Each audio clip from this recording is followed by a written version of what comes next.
오늘 저희들 함께 보실 하나님 말씀은 출애굽기 12장 1절에서 14절의 말씀입니다. 자, 우리가 6월절의 의미에 대해서 우리가 살펴보고 있습니다. 6월절이 오늘 우리에게 주는 의미가 무엇입니까? 첫 번째, 새로운 존재가 되었다는 겁니다. 우리의 아이덴티티를 회복하는 것, 이것이 6월절의 의미입니다. 우리가 누구입니까? 하나님의 자녀입니다. 세상의 사람들이 아닙니다. 비록 세상에 살고 있지만 우리는 세상에 사는 사람들과 다릅니다. 선택된 사람들이고, 이 선택된 우리는 하나님을 예배하는 자로, 하나님과 동행하는 자로, 하나님을 섬기면서 하나님께 영광 돌리는 자로 우리는 분명한 목적을 가지고 살아가야 합니다. 우리는 생존이 우리의 삶의 목적이 아니라 실존하는 존재로 환경과 상황을 극복하고 하나님이 기뻐하시는 삶, 오늘보다는 내일이 더 나은 삶을, 구별된 삶을 살아야 하는 줄 믿습니다. 자, 6월절은 새로운 존재가 되었다는 겁니다. 그리고 두 번째는 새로운 존재로 살아야 한다는 겁니다. 새로운 존재가 되었어요. 뿐만 아니라 새로운 존재로 살아야 합니다. 십자가 중심으로 우리는 살아야 한다는 겁니다. 6월절 사건의 핵심은 어린 양의 피입니다. 문인방과 문설주에 발라진 어린 양의 피, 또 어린 양의 피를 문인방과 문설주에 뿌리는 것, 이것이 가장 6월절 사건의 핵심이라고 할 수가 있습니다. 7절을 봉독해 올리겠습니다. 7절 말씀. 그 피를 양을 먹을 집 좌우 문설주와 임방에 바르고, 13절도 봉독하겠습니다. 내가 애굽 땅을 칠 때 그 피가 너희가 사는 집에 있어서 너희를 위하여 표적이 될지라. 내가 피를 볼 때에 너희를 넘어가리니 재앙이 너희에게 내려 멸하지 아니하리라. 6월절 사건의 핵심은 피입니다. 내가 그 피를 볼 때에 너희를 넘어가리라 하는 말은 6월절 사건의 가장 핵심적인 표현입니다. 물론 6월절을 지키는 여러 가지 절차가 나옵니다. 무교병 이야기도 나오고 쓴나물에 대해서도 나오고, 그리고 어떤 자세로 음식을 먹어야 되는가 하는 것도 성경은 말합니다. 그러나 6월절이 우리에게 말하려는 가장 중요한 것은, 핵심은 어린 양의 피와 그 피를 좌우 문설주에 바르는 것, 문인방에 바르는 것입니다. 하나님의 진노, 죽음의 심판이 문설주에 바른 그 피를 보고 넘어간다는 겁니다. 이 말은 이스라엘 백성들이 죽음의 심판에서 구원받는다는 근거가 다른 데 있는 것이 아니라 어린 양의 피에 있다는 겁니다. 그들이 어린 양의 피를 바르고 그 피를 믿을 때 그들에게 재앙이 넘어간다는 사실입니다. 물론 애굽 사람 중에도 착한 사람이 있었을 겁니다. 반면 이스라엘 백성들 중에도 악한 사람이 있었을 거예요. 그러나 그날의 구원, 그날의 선택, 그날의 하나님의 놀라운 역사는 남녀노소를 따지거나 선악의 문제가 아니라는 겁니다. 어린 양을 잡아 그 피를 좌우 문설주와 문인방에 발랐느냐, 바르지 않았느냐, 그 피가 구원의 근거가 된다는 겁니다. 얼마나 착하게 살았느냐, 혹은 얼마나 많은 공을 쌓았느냐, 그것이 문제가 아니라는 겁니다. 아무리 선행을 많이 쌓았다 하더라도 그리스도의 피가 없으면 소용이 없습니다.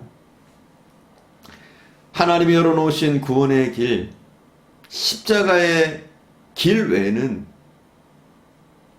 살아갈 길이 없습니다. 십자가만이 유일한 구원의 길입니다. 그래서 사도행전 4장 12절에 이렇게 얘기합니다. 다른 이로서는 구원을 얻을 수 없나니 천하 인간에게 구원을 얻을 만한 다른 이름을 우리에게 주신 일이 없습니다. 이렇게 말씀합니다. 피를 볼 때에 내가 넘어가리라. 이 하나님의 약속이 중요합니다. 이스라엘 백성들이 어린 양의 피를 뿌리고 구원받았다는 것을 잘 이해해야 합니다. 이것은 이스라엘 백성들이 하나님의 언약을 믿었다는 말입니다. 피 자체가 무슨 마력이 있다는 것이 아닙니다. 피가 무슨 힘이 있는 것도 아닙니다.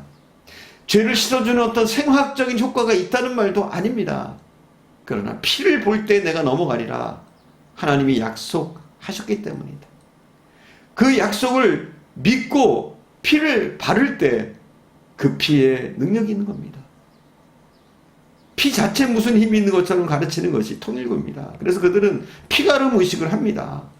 그런데 그것은 틀린 겁니다. 어린 양의 피로 구원받았다는 것은 하나님의 언약입니다.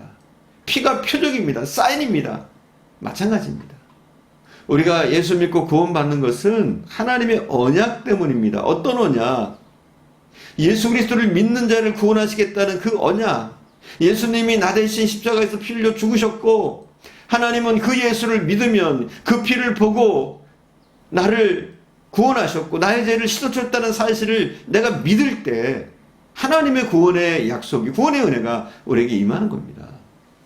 그러므로 이스라엘 백성들이 어린 양의 피를 문설주에 뿌린 것처럼 우리는 예수 그리스도의 십자가에 죽으신 것을, 나를 위해서 죽으심을 믿고 그 예수를 내 마음속에 영접하는 것이 바로 피 뿌리는 것과 같습니다. 예수님을 절대적으로 신뢰하고 그의 구원을 확실하게 믿는 것, 이것이 뭐예요?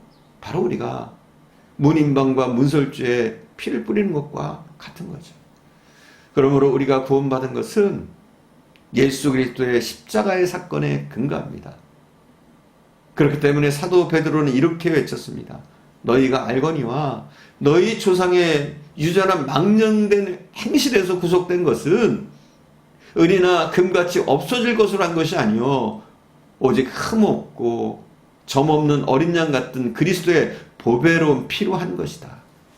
여러분, 우리가 선택받은 것, 우리가 구속받은 것, 우리가 구원받은 것 다른 게 아니라는 거예요. 세상에 그 어떤 것이 아니라, 은과 금이 아니라 오직 우리를 위해서 죽으신 흠과 점이 없는 어린 양 예수 그리스도의 보배로운 피로, 우리가 그 피를 믿을 때 우리에게 구원의 역사가 나타나는 줄 믿습니다. 그렇습니다.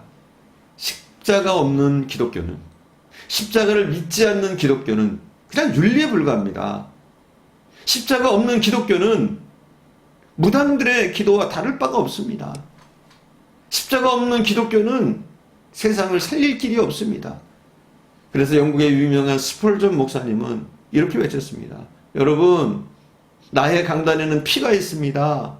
나의 예배당에는 보혈이 있습니다. 그만큼 그는 보혈을 강조했어요. 우리가 14절을 봉독하겠습니다. 제가 봉독해 올리겠습니다. 14절. 너희는 이 날을 기념하여 여호와의 절기를 삼아 영원한 규례로 대대로 지킬지니라. 어떻게 지키라고요? 대대로. 유월절 사건은 영원히 지켜야 할 절기라고 말씀하고 있습니다. 그래서 이스라엘 사람들은 유월절이 되면 어린 양을 잡아서 좌우 문설주에 피를 뿌리고 문인방에 피를 뿌리면서 자녀들에게 이렇게 가르칩니다. 바로 우리가 그 옛날에 이 피로, 이 어린 양의 피로 애굽에서 구원을 받았다. 이걸 가르칩니다. 다시 한번 말씀드립니다. 영원히 지켜야 할 것이 무엇입니까? 9가지 재앙이 아닙니다. 하나님의 놀라운 이적, 놀랍게 나타났던 그 재앙들이 아닙니다. 성경은 어린 양의 피를 뿌린 이 날을 기념하라고 합니다. 왜냐하면 어린 양의 피를 뿌린 것이 출애굽의 핵심이기 때문에 그렇습니다. 수많은 이적과 기적이 일어났지만 황홀한 그런 추억들이 있을 수 있지만, 그러나 가장 중요한 것은 어린 양의 피라는 겁니다. 우리는 우스운 이야기, 놀란 기적에 대해서 듣기를 원합니다. 10번째 이 재앙보다 9가지 재앙이 신나게 애굽 땅에 펼쳐지는 것을 더 듣고 싶어하고 이것을 더 다이나믹하게 여깁니다. 그러나 알아야 합니다. 우스운 이야기나 기적, 이적에 관한 이야기는 듣는 것으로 그냥 끝나버리고 맙니다. 9가지 재앙과 하나님이 애굽 땅에서 펼치신 기적 이야기가 우리에게 너무 멋있게 보일지도 모르지만 그것으로는 이스라엘 백성들을 애굽에서 구원해내질 못합니다. 10번째 재앙이 임하는 날, 어린 양의 피를 좌우 문설주와 인방에 바를 때 어린 양의 피로 비로소 구원의 역사가 일어나는 겁니다. 유월절 사건은 역사의 지평선에 있을 십자가 사건을 보여주는 영적인 사건입니다. 그러니까 십자가의 사건의 이 그림자라고 할 수 있어요. 근데 오늘날 그림자를 섬기는 사람들이 있어요. 유월절을 오늘날도 섬기는 사람들이 있어요. 유월절은 그림자입니다. 유월절의 그림자는 뭡니까? 구약은 유월절의 그림자고 실체는 바로 예수 그리스도, 우리를 위해서 구원하신 예수 그리스도, 그를 믿는 것이 우리가 유월절을 믿는 겁니다. 유월절과 마찬가지로 이 십자가 사건은 그리스도인들이 절대로 잊지 말아야 할 사건입니다. 마치 유대인들이 유월절을 절기로 지키고 기념하듯이 우리들은 예수 그리스도께서 나를 위해서 십자가에 죽으시고 피 흘리신 사건을 생각하면서 또 믿고 살아야 합니다. 이것은 십자가를 자랑하라는 말이기도 합니다. 또한 십자가가 나의 구원이고 또 당신을 구원했고 우리 모두를 구원할 능력이라고 우리는 담대히 확실하게 말해야 합니다. 그렇습니다. 우리를 묶고 있는 죄의 사슬을 끊는 것은 십자가의 보혈, 복음밖에는 없습니다. 우리가 하나님을 아버지라고 부를 수 있게 만든 사건, 사단을 꺾고 우리가 구원받고 우리를 향한 영광스러운 하늘나라의 문을 여는 것은 오직 예수 그리스도의 십자가 사건밖에 없습니다. 이보다 더 위대한 사건은 없습니다. 십자가를 자랑하는, 십자가를 굳게 믿고 하나님의 자녀답게 구원받은 백성답게 살아가는 저와 여러분 되어주시기를 간절히 축원드립니다. 기도하겠습니다.